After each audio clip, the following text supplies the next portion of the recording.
Il comune di Realmonte ha avviato il progetto Oltre l'ostacolo, realizzato in partenariato con la SD Ligoro Cano di Agrigento e finalizzato all'avvio di laboratori sperimentali che permettono ai giovani del comprensorio del comune realmontino ed è rivolto ai giovani di età compresa fra i 14 e i 30 anni, allo scopo di sperimentare percorsi di partecipazione attiva alla vita culturale e sociale in seno alla comunità al fine di rafforzare l'autonomia e la creatività personale,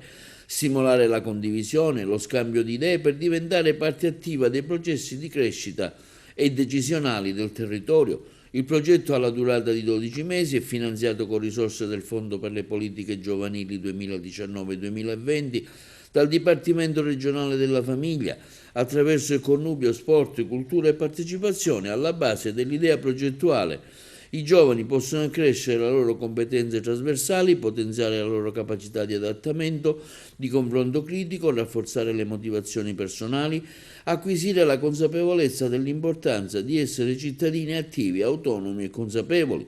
I laboratori saranno realizzati insieme ai giovani che diventano protagonisti attivi delle azioni progettuali e includeranno eventi sportivi, sociali e culturali, grazie ai quali potranno sperimentare sul campo le abilità personali, le idee, le aspirazioni, le competenze acquisite, le conoscenze proprie. Sono molto soddisfatta per questo ulteriore obiettivo raggiunto, dichiara il sindaco Santino Lattuca. I laboratori sperimentali consentiranno così ai giovani di Realmonte di età fra i 14 e i 30 anni di avere un ruolo attivo nell'ambito delle attività culturali che verranno programmate. Continua Lattuca, grazie a un impegno proposto in collaborazione con l'Associazione Ligoro Cano di Agrigento in virtù di un protocollo d'intesa finanziato dall'assessorato regionale.